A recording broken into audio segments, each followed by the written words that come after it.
Hello and welcome to Enchantment of Eternity's review for Star Wars: The Clone Wars Season 1. This video is a part of a series of videos where I will review every single solitary episode of Star Wars Clone Wars, one season at a time.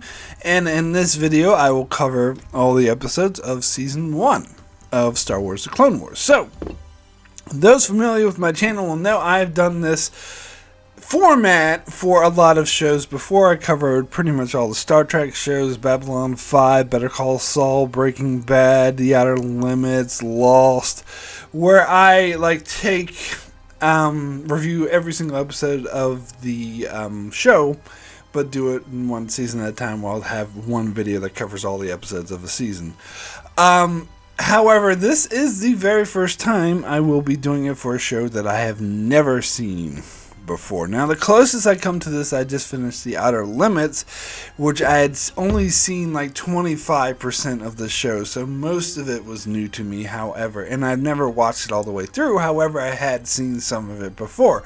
This time with Clone Wars, I have seen absolutely none of it before, and if I may be perfectly honest with you guys, the main reason I am covering this show is to justify the time that I spend watching it, because I barely have any free time, especially with all of the reviews and stuff I do on my channel. It's hard to keep up and working full time and everything, so I can't really justify doing such a huge undertaking, such as watching the entire show of the Clone Wars without having a reason for it and working it into my YouTube thing. So that's the main reason why I do it, but it's also, of course, fun to come on here and talk about it and share it with you guys.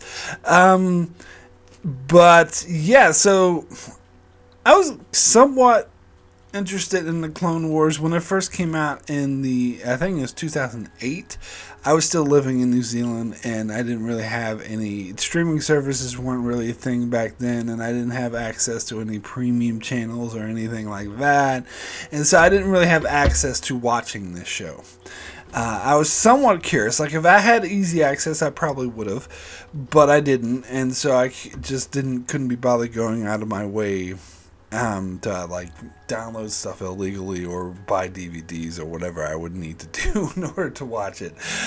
And then later years, of course, it became more of a daunting task to watch it, because there was all these seasons. Like, I would have to watch all these 24 episode seasons of the show, and that, of course, kept getting worse and worse.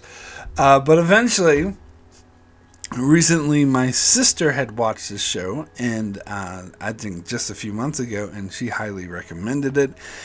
She said it was very good. I also heard it from other friends that I talked to here on YouTube, such as Don, Willie, and Darren, who are also really into the show, and they recommended it. So that's finally got me around to spend the time to do such an undertaking as watching the Clone Wars. Now, I'm not like what you would call a huge Star Wars fan. Like, I like the movies, and I'm reviewing the movies, but even the movies, like I even said in my review for the movies, that I think Empire Strikes Back is the only really true great Star Wars film, that the rest of them are good to varying degrees, but that Empire Strikes Back is the only one that's actually great.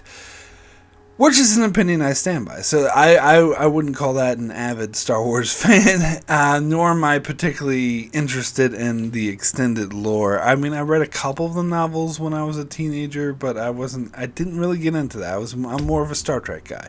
If you ask me Star Wars versus Star Trek, easily Star Trek. For me, I mean, if someone says Star Wars, I'm going to be, oh, you're wrong, and pick a fight with them. I don't give a fuck. If you prefer Star Wars over Star Trek, that's fine. That's a personal choice. But for me, I always preferred Star Trek over Star Wars. That's just what I gravitated to. And part of it was the world building. And honestly, I feel like, especially when it comes to the extended lore, the novels and whatnot that came out in the 90s, I feel like the more you delve into the Star Wars universe, the more you do world building, the less interested I am in it, to be perfectly frank. However, and that's probably why I never really bothered with these cartoons like the Clone Wars.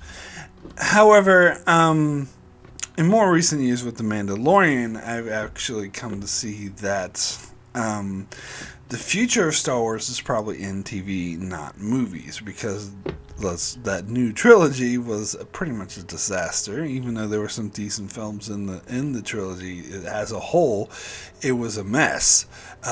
And so, but The Mandalorian worked out a hell of a lot better. Even though I do have my issues with that as well. I don't think it's perfect, and of course, season 2 of The Mandalorian had tie-ins and characters appear from these cartoons, which also made me more curious to see these cartoons. But it just showed to me that the future of Star Wars is in television. That these TV shows, including cartoon shows, is probably where the quality of Star Wars is going to come in, and they should probably just give up on the movies. Although Taika Waititi's Star Wars movie, I am all in for that, but that's another topic entirely. Anyway, J.J. Abrams, no, not so much. So finally going back and watching Star Wars, The Clone Wars, and so I mentioned before that a lot of people recommended the show to me, and pretty much all of them had told me that it's not really good in the first season, that you have to kind of get through the first season and it gets better. And I'm going to be perfectly honest, if it wasn't for those people telling me that, and especially they're saying like the last season was amazing, it's like high quality, like my sister says that's even better than The Mandalorian. And if it wasn't for people telling me that, I would probably give up on the show after season 1. I was not very impressed with it, to be honest. Now, that's not to say I think it sucked. I absolutely do not. I thought it was decent, but it was just there. It's like it's a decent show, and with how limited my time is with what I can watch and what I could do, I typically don't have time for decent shows. Like, there are other shows I reviewed on my channel. I did quick reviews for where I watched the first season or first 2 seasons, and I gave it like a 6 or 7 out of 10. It's like, yeah, it's a good show. I'll probably check out the second season. I never bothered. Like, I'm thinking of shows like Frontier. What was that Portugal show that was on Netflix? I can't even remember what the name of that was. And a couple other shows where God, what was that one? The 100. I gave up on that show. That went downhill after season 5. But anyway, a lot of those shows, like, you need to be really good in order to keep me watching, because my time is just limited. A 6 or 7 is not good enough, and I would put this show in that category. Because I did like this show, and I like the concept of getting to see in detail the Clone Wars, because that's something that kind of disappointed me about the prequel trilogy, is that it jumped from episode 2 at the very end, the Clone Wars start, and then episode 3 we see the tail end of the Clone Wars, and then it ends in the middle of the movie. And so what happened to the bulk of the war? There's a whole chunk of story that's missing. So having a concept of having a show that explores that entire missing lore is an interesting concept. However, there is downsides to that, which, and of course, mind you, and will make this review different from the other reviews I've done, I haven't seen future seasons. I've only seen season 1 at this point, so I don't know how they address this in later seasons. Maybe they correct this, maybe they fix it, but I'm speaking only of season 1 when I say this, is that the problem with this premise is you know how it's going to end, and so it's hard for me to get completely invested. And if I've seen, it's not only a prequel, but it's also, you've seen before it. So I've seen what come before it, and I've seen what come after, which was a lot of the issues I had with the extended lore of Star Wars. To be honest, like all the novels and stuff in the 90s, I feel like there's only so much they could do, and they were just like paying homage to the movies and having during in all these tiny little references, and for me, that's kind of not good enough. Like, there needs to be something more to justify to keep me invested, to keep me interested, to keep, I'll give an example, like Better Call Saul. That's a prequel, so you know how that's going to end.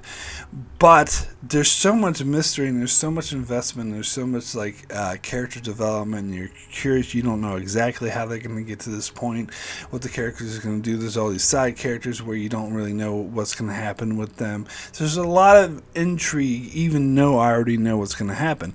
Whereas, at least with Season 1 of the Clone Wars, I didn't feel that. I feel like there was no, because mainly a lot of the stories in the season were about the war. Or the Separatists. Is the Republic going to defeat the Separatists? And it's about the Republic trying to defeat the Separatists. And you're like, oh my god, are the Republic going to beat here? Are they going to win here? Are they going to defeat the Separatists here? And a lot of that is understated by the fact, do you know how it's going to happen?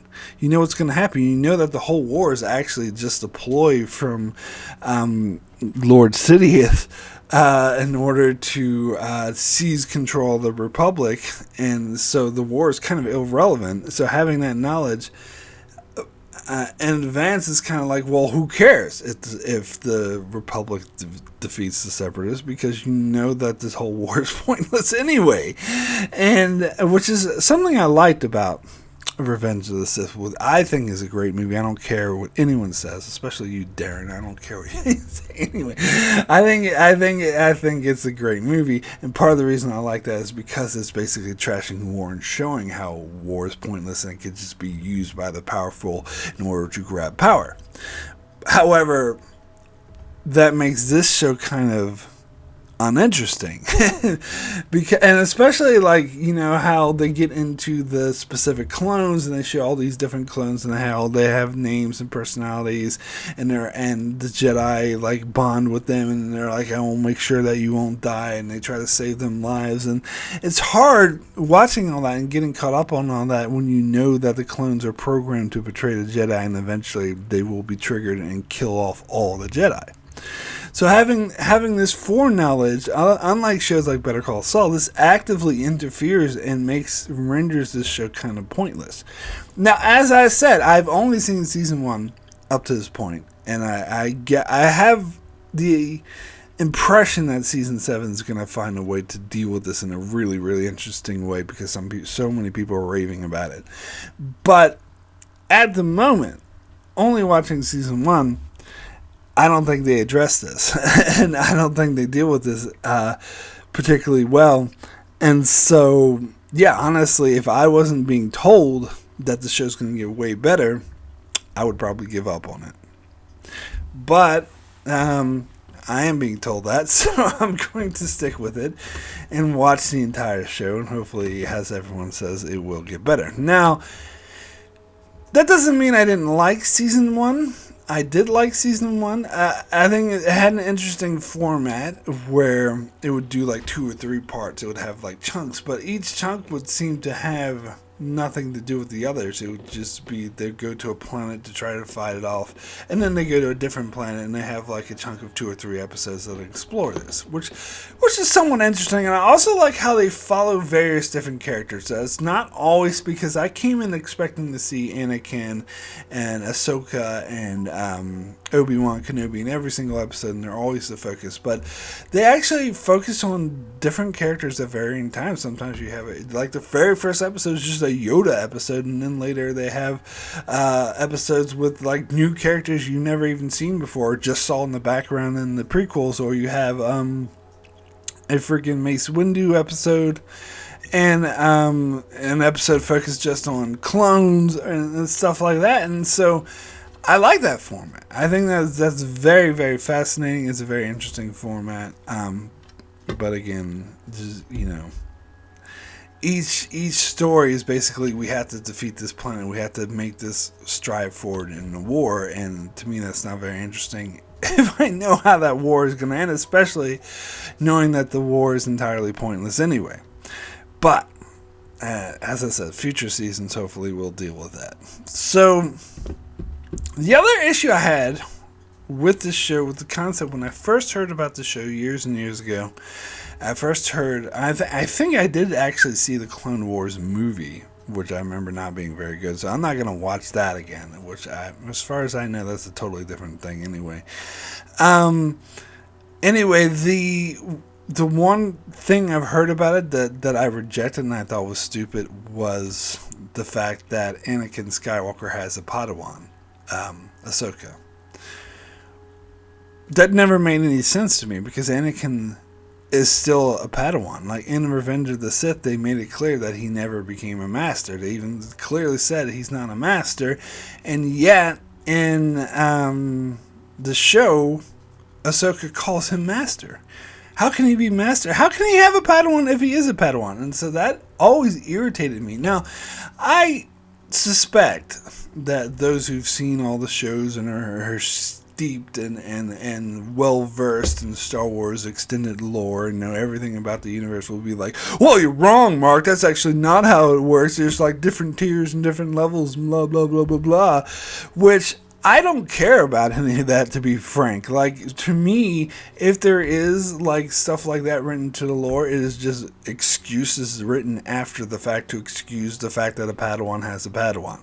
So I will dismiss that out of hand as retconning nonsense. I'm sorry to say, even though you still might think I'm speaking from a place of ignorance, since I'm not as well versed in Star Wars lore. I think if that is the case, they should have made it more clear to begin with, but they didn't, because I think it is just an excuse to have this character. Now, all that being said, I do like the character of Ahsoka, especially seeing her in The Mandalorian is what my first real introduction, other than that Clone Wars movie I saw years ago, and she does seem like a really interesting character and someone I look forward to learning more and watching her character develop.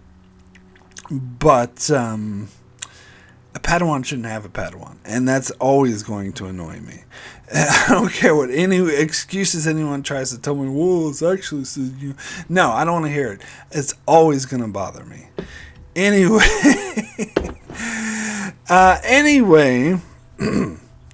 let's go ahead and get into the episodes. Let's start with the first episode, Ambush. As I mentioned, this is a Yoda episode. Yoda! And pretty much all these episodes, I'm going to say, yeah, it's okay. It's fine. It's passable. It's not great. Nothing wrong with it, but it's not, it's not great. So, and they introduce the villain. God, pardon me. I don't have access to her name at the moment. I'm going to look it up because I need to learn these names. Where basically there's a test with this planet who is trying to decide who to join, either the Separatists or the Republic, and they're going to meet with Yoda, but what's his name? Count Dooku sent this woman to intercede and change his mind, and so they have this test where it's like, if she can kill Yoda, then he'll join the Separatists, but if Yoda gets the better of her, then he'll join the Republic. And obviously, like, she loses, and then she tries to betray them, which I thought was a bit silly. So yeah, it was fine. I mean, I don't really have much else to say about this episode other than that. It was fine, whatever. I mean, Yoda being Yoda and outsmarting the stupid battle droids or whatever. So yeah, there we go. Ventress, yes, that's her name. Okay, sorry, I had to look that up. Anyway, get to the next episode, which is called Rising Malevolence.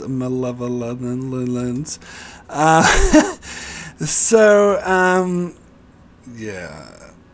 Okay, so General Grievous uses his latest weapon, the Malevolence, to destroy Plo Koon's fleet, stuck in an escape pod with 3 clone troopers. Koon fends. Okay, so I'm having to remind myself of the episodes.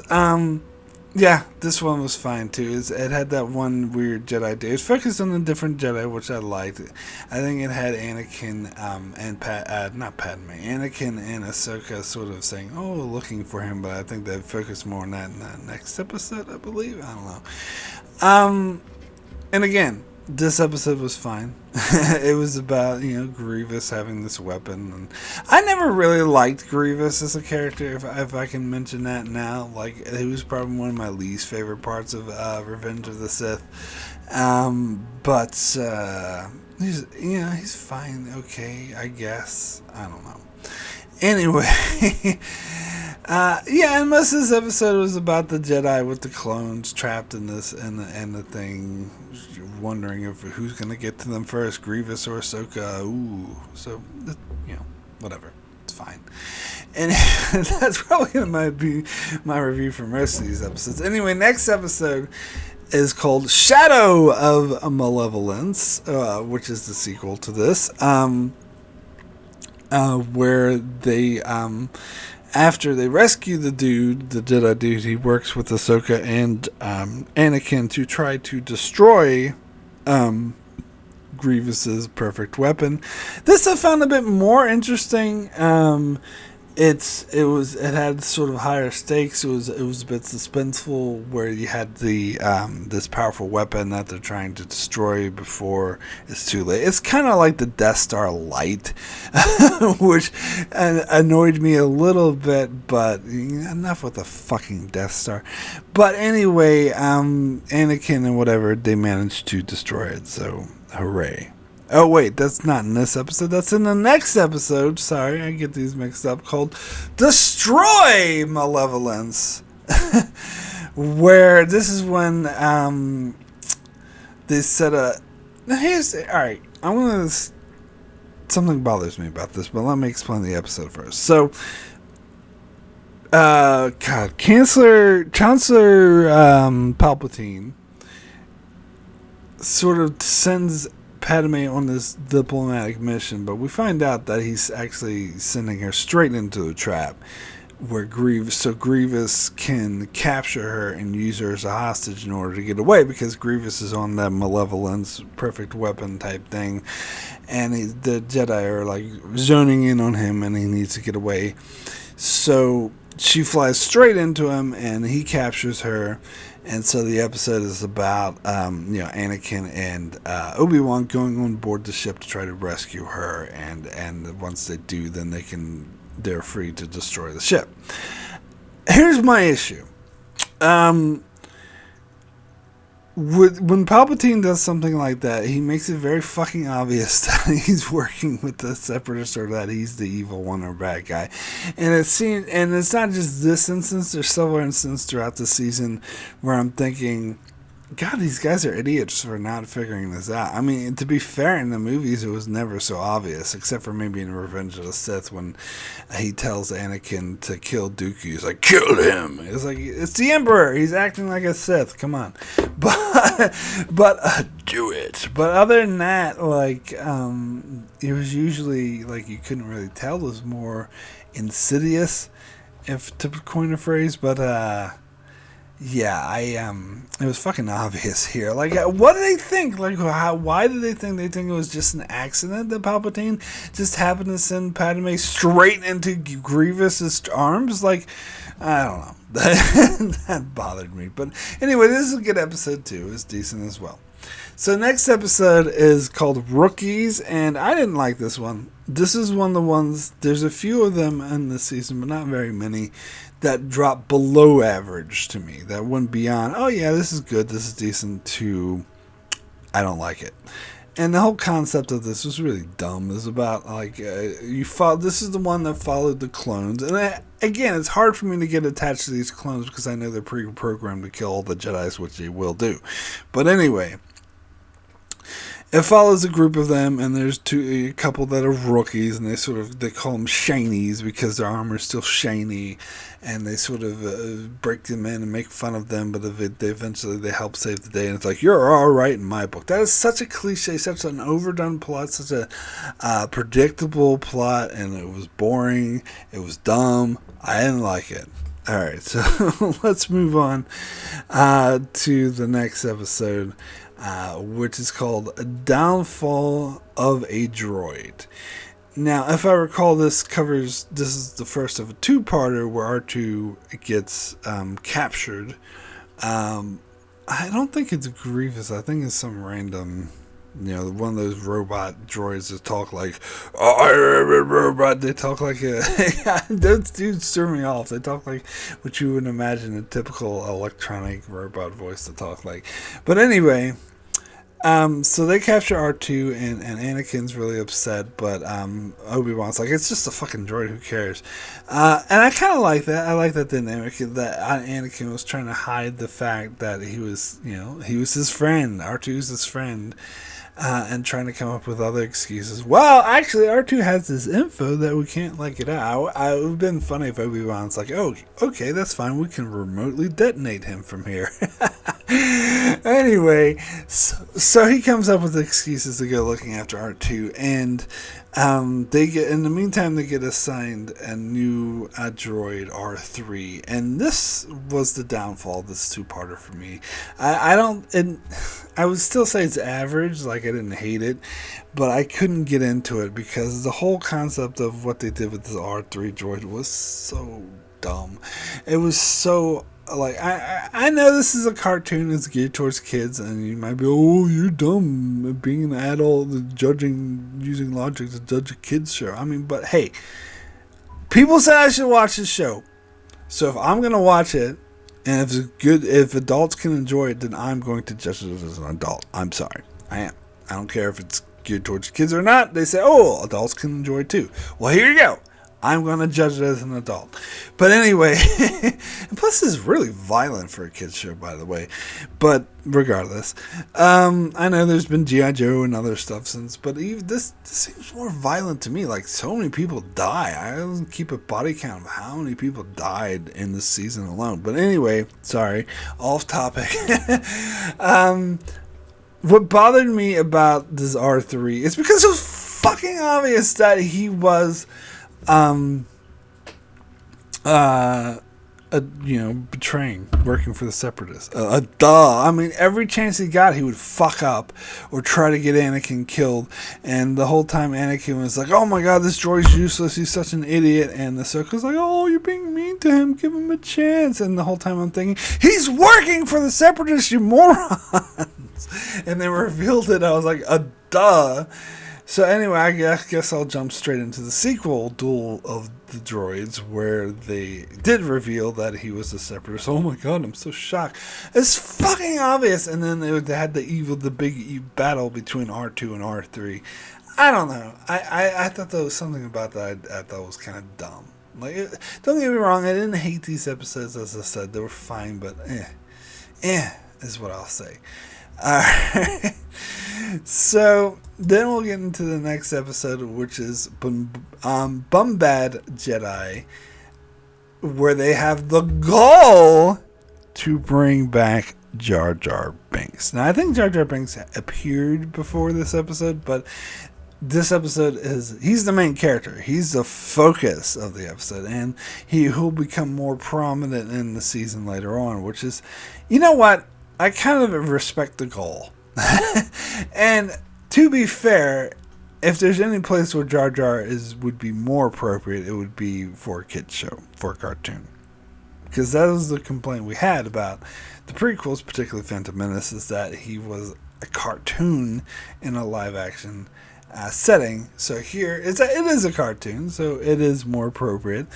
And I am a staunch hater of Jar Jar, and I hate all things Jar Jar, and I think he ruined the prequels, and I think he's awful, and there's no redeeming him.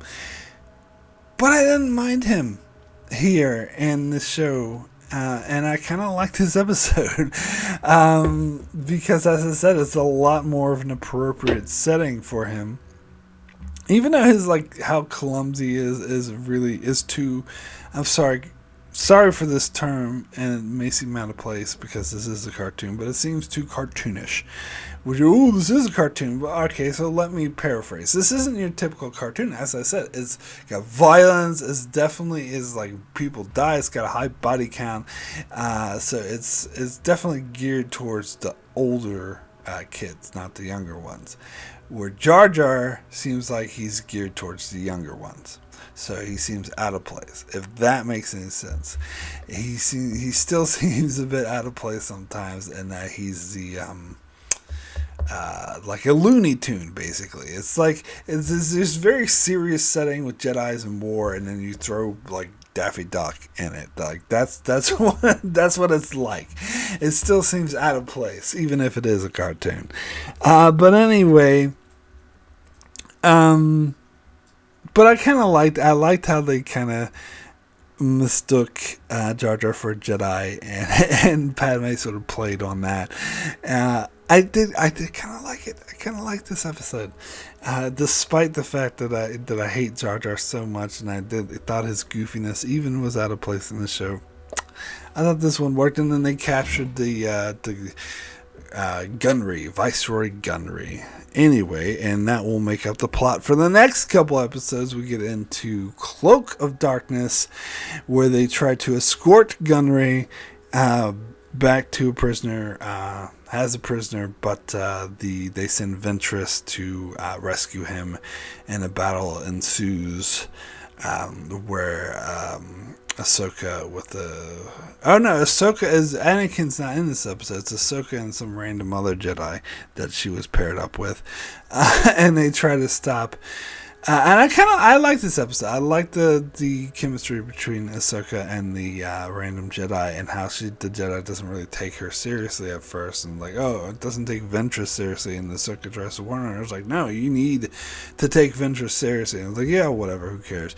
Also, the whole idea of having Ventress also goes against lore to me, because from what I understand, I've always heard about the rule of 2. There's only 2 Siths. Well, now we have more Siths. How many Siths do we have? Like, there's Lord Sidious and Count Dooku, and now Ventress, and I think the show might introduce more, and you could, with this General Grievous count? No, he's just a droid. But anyway, I always thought the rule of 2 was fucking stupid anyways, and I'm sure, again, people were probably, oh, actually, there's rules in this extended lore. I don't want to hear it. Anyway, it still goes against what they established, but what they established was stupid, so I'm fine with them going against it. Anyway, so I did like this episode. Yeah, this was a good one. Where they end up like saving, the Ventress or whatever ends up saving Gunnery, so they failed in their mission. I couldn't help but, when I was watching this episode, I couldn't help but think of 24. It reminded me of the show 24, because in that show, every single time that they transported the villain, or the terrorist, he broke out and the fight ensues, and he got rescued every single time. Like, they couldn't possibly transport any prisoners without that prisoner getting rescued or breaking free. And it got to the point where, whatever that show where they would transport a prisoner, I'd be yelling at the screen, being like, "No, don't transport him! He's gonna get rescued." And so this kind of reminded me of that here, because that's exactly what happened here. But anyway, they only did it once. 24 did it like two or three times a season.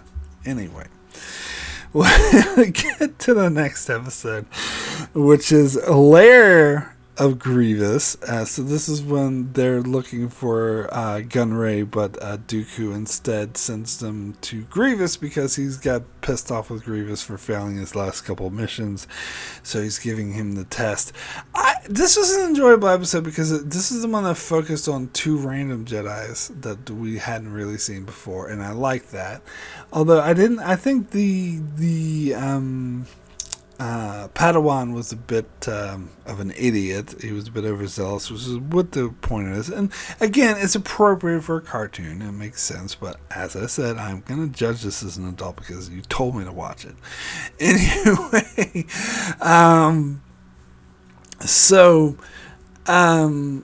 but yeah, it was kind of silly, like they're, in Grievous's lair, and he had all these traps and different, like, droid monsters trying to kill them and whatnot. So again, it was fine. So we'll get to the next episode, which is Dooku Captured. So yeah, I don't know what this is playing off of. Oh yeah, I think this might have been the episode where, because it has these opens with this, like, World War II type 40s announcers. The war is raging on, and my sister warned me about that, so I wasn't surprised. And how stupid she thought this was.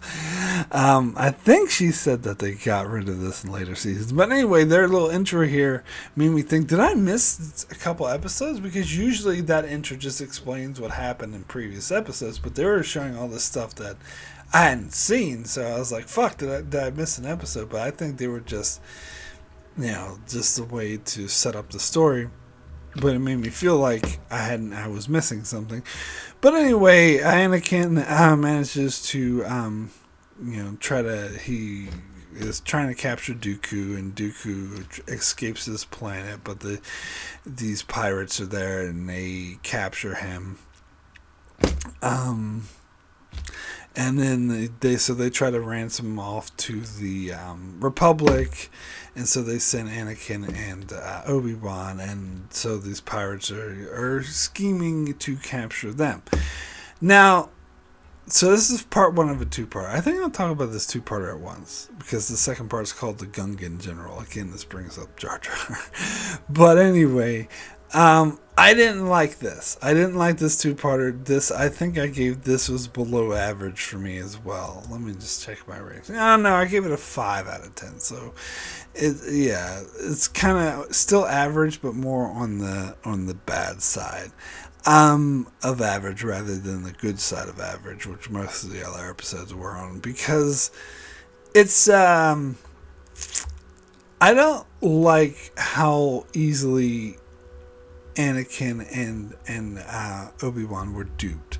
Like, it was fucking obvious, and I know it's a cartoon, but still, I don't care. But it was fucking obvious that the pirates were going to betray them.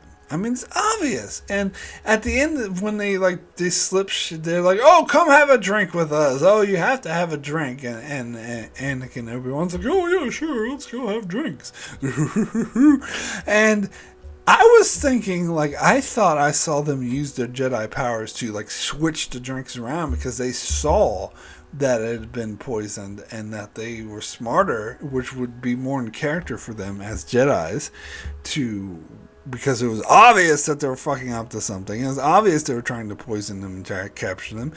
And Dooku even tried to warn them. And so I thought, these are smart Jedi. These are the characters we love, that they'll be above this sort of thing, and they can see through the trap or manage to avoid it and slip the way out. But no! I was actually wrong. They actually fell for the trap, and they drank the poison. And in the next episode, they're in a cell. I'm like, no, that's so dumb. That really pissed me off. They're not that stupid. This totally goes against their characters. And then once they are captured, why don't they just use their force abilities to escape? They never explain this. Why doesn't Dooku just snap off his restraints and make things fly in the room? Especially with all three of them are there. Why don't they just choke the other fucking pirates from the room? And this bothered me actively throughout the entire two-parter. I just couldn't enjoy it because of that. No. I didn't say it was horrible. I said it was more on the bad side of average, because, it was an interesting plot otherwise. I actually kind of like how they used Jar Jar. That he just clumsy buffoons his way into winning. I don't know. This shit is making me like Jar Jar.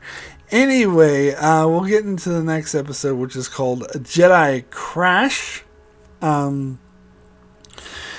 Okay, yeah, so this is the one where this starts off. No, I think this is the one that had the 40s intro thing where I fell out of place, or maybe not. It starts off where there's a battle and Anakin's injured, and they have this other Jedi. I think she's the one who got killed in one of the ones that got killed in Order 66 in the Revenge of the Sith, and the one who was in this very beautiful planet, and which I'm sure the show will show later. But anyway, she's with Ahsoka, and they crash on a planet, and they're trying to rescue Anakin, who's injured, and there's these creatures who are trying to kill them, but we find out there's these pacifists who live on the planet who end up protecting them. And then that leads into the next episode, Defenders of Peace, where the pacifists are in danger of what George Takei is voicing the separatist leader, and they want to use these innocent villagers for their experiments. They basically want to kill them as fathers so they can do experiments. And this one guy is really obtuse and is like, oh, I don't care, we're not gonna fight even if it means we all die.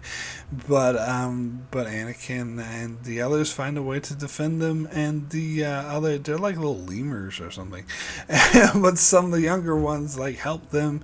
I like this episode a bit more. It was decent. Yeah, I think it was a good episode. I kind of like this two-parter. Again, it was another one of the good ones. Anyway, we'll get to the next episode, which is called Trespass. I really like this episode. I think this is one of the standouts for me. This is this is the only episode in here I really felt had something to say, and it was definitely making commentary on sort of colonialism and empires. And so they go to this world, this ice world, which they think is uninhabited, but it's in the system of these aliens. And so this one guy is like the leader, the president or general, whatever you call him. And he's being an asshole about it. He's like, this is our planet, blah, blah, blah, blah. And so they go there to discover that everyone at their base is dead. And then so they think it's the droids, the separatists, but they go to the separatist base and they're all dead too, which I knew that was going to happen. It was obvious.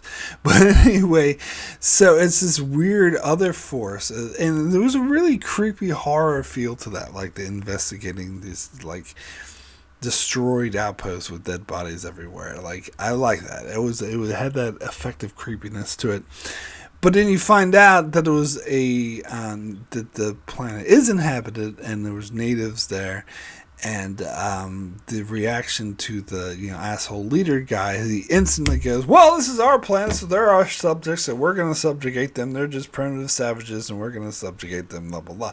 Now, granted, they were being really obvious with the metaphor, but as I said, it's a cartoon, and this is one of the cases I will allow that. Simplicity because it is a kid's show, and so yeah.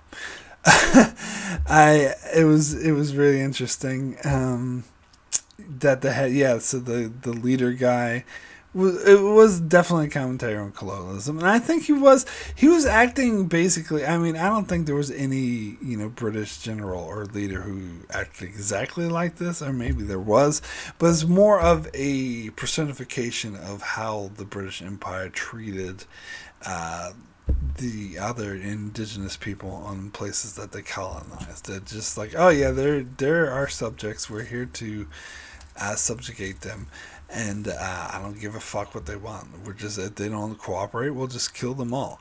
But there was a senator there who was a bit smarter than that, and the Jedi, of course, were smarter than that, and the Jedi tried to make peace.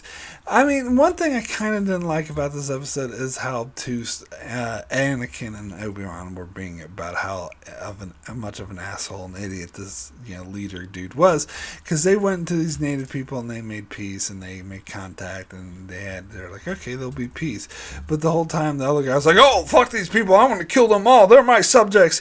And Anakin and Obi-Wan seem to be oblivious. Like, oh yeah, whatever, we'll introduce and we'll have a meeting. Like, you idiots. That bringing this guy to the meeting, he's just going to try to kill them all. And that's exactly what he tries to do. And even when things go wrong, they send a bunch of clones with the guy. And like, oh, save him. I'm like, no, you idiot. Why are you sending clones with him?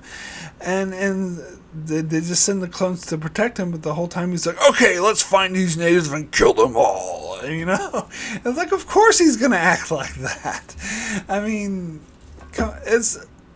he made it very clear. He wasn't he didn't lie. He wasn't very hidden or coy about how he felt. He was crystal clear on how he was going to react. But anyway, It does eventually lead to his death. He does end up getting killed, and the war starts to break out between them. But they have the young senator like steps up. She gets permission from the rest of her planet to make peace with them, and so she steps up and does the smart thing and puts her own life at risk in order to make peace with these people and to stop the fighting so they do, and it's successful. So I really like this episode. It wasn't the best thing ever, as I said. It was a bit like that, the way Anakin and Obi-Wan were being obtuse to this asshole's obvious, bloodthirsty, trying to kill everyone rampage.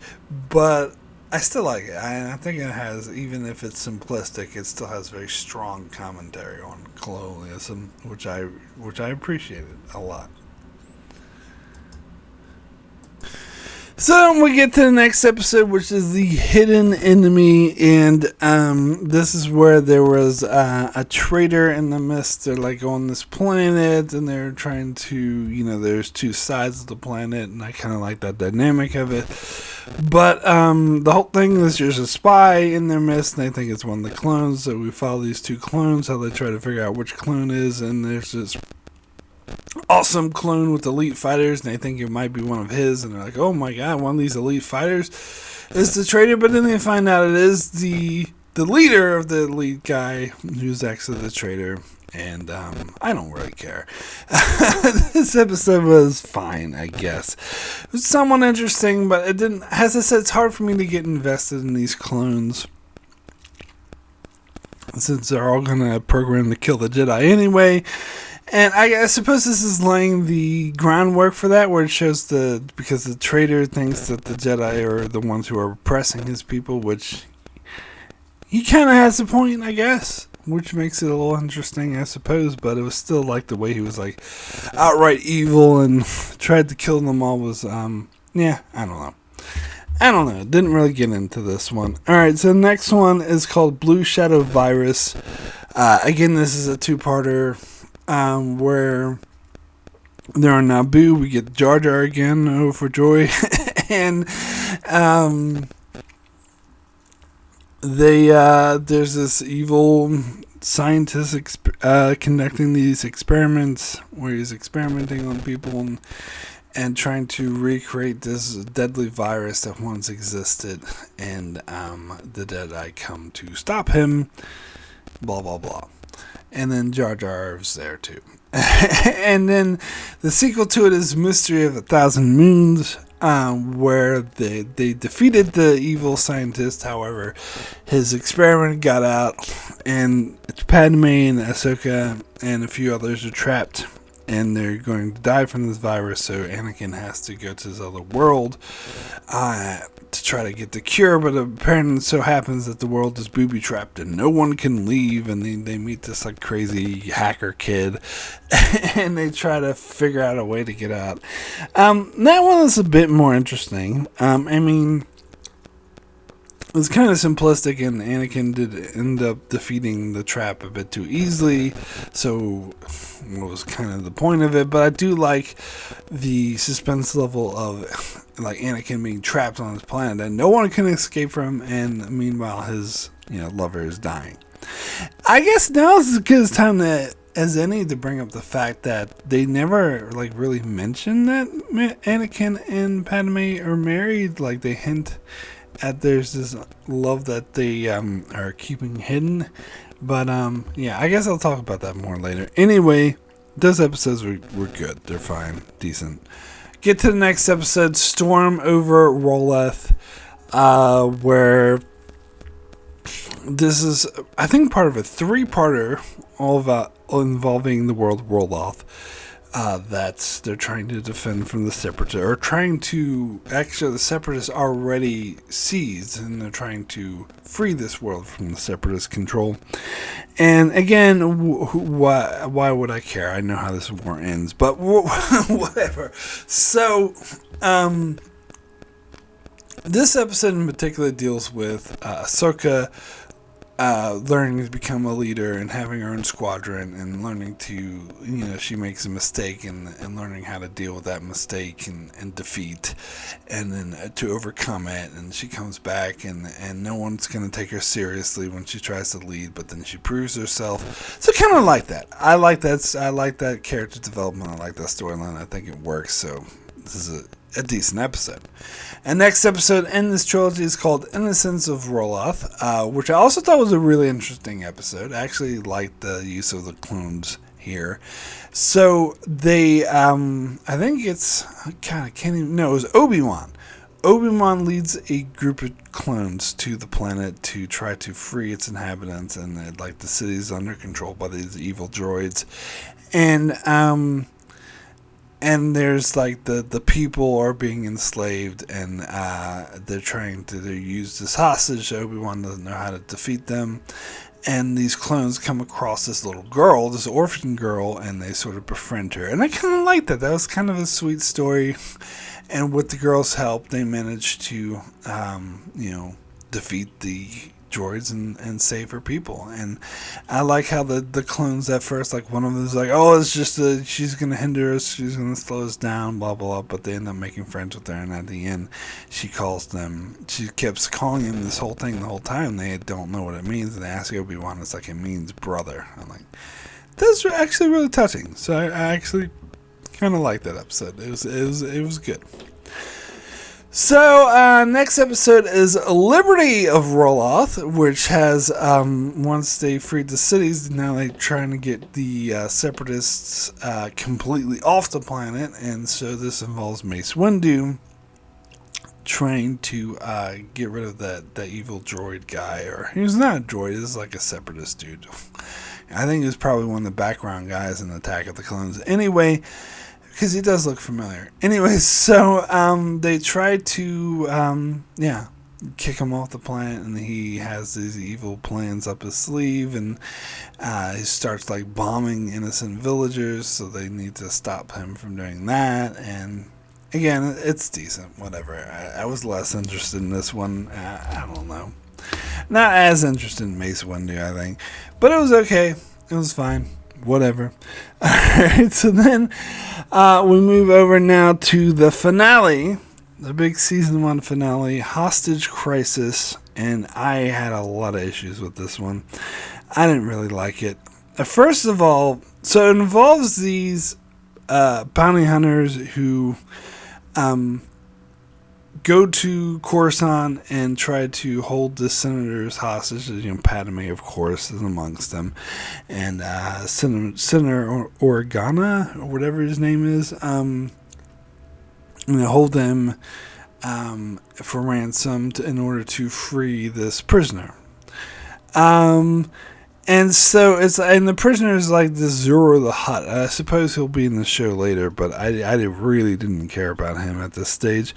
And here's my main issue with this episode, and why I really couldn't enjoy it, because it bothered the hell out of me. So this besides, these bounty hunters look exactly like the pirates that appeared in the earlier episode. I suppose you could say that they're the same aliens, and that's why, but it's just different people. But that kind of annoyed me regardless and threw me off, but I don't know why it should have. But anyway, what really bothered me about this episode is that the bounty hunter dude and the pirates, or his gang, attack this building that is being defended by clones in broad daylight, in the middle of the day, in front of anyone to see, under no cover whatsoever, and they throw bombs and they actively shoot and make a ruckus, and they kill and shoot these clones, or not even clones, they're Republic guards, right in broad daylight in front of everyone to see. And there's this huge attack, huge explosion,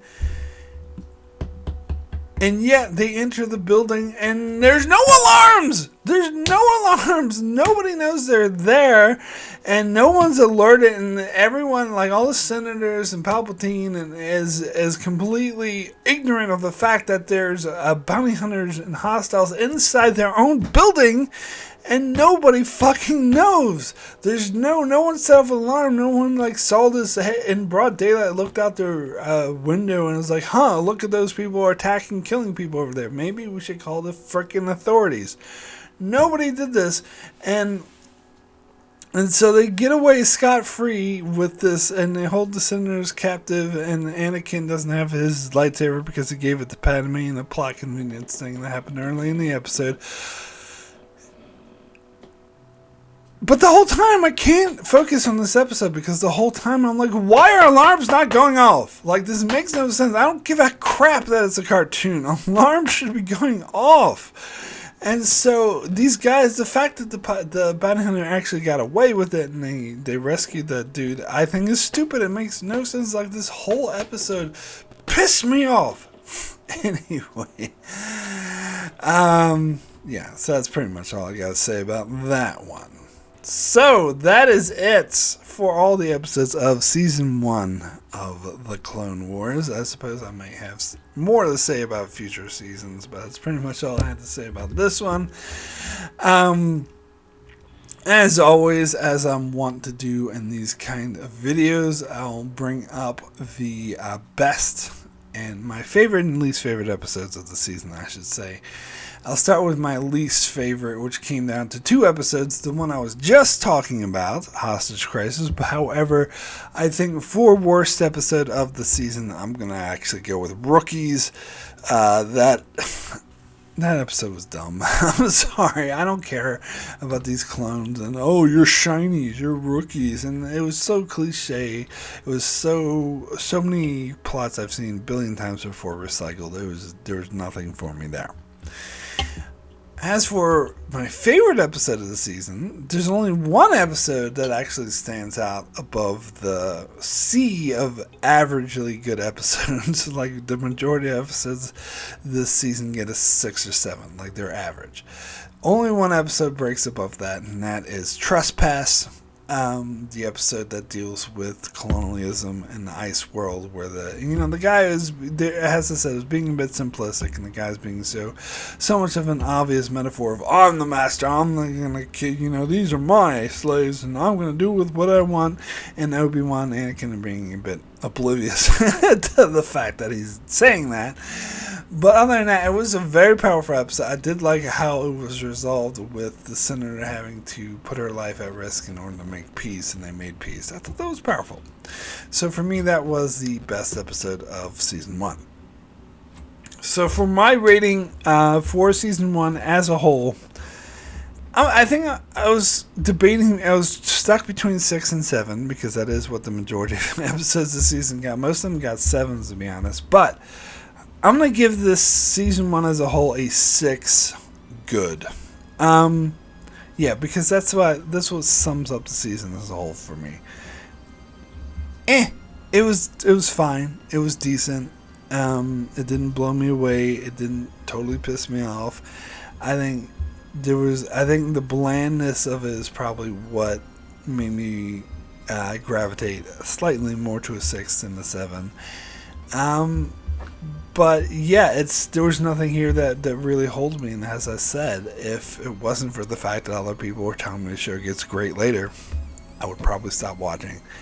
Not that it's a bad show, but it's just decent. It's fine. At the moment, I think it's yet to give me a reason to justify why it should exist. But we'll see. I'll keep watching.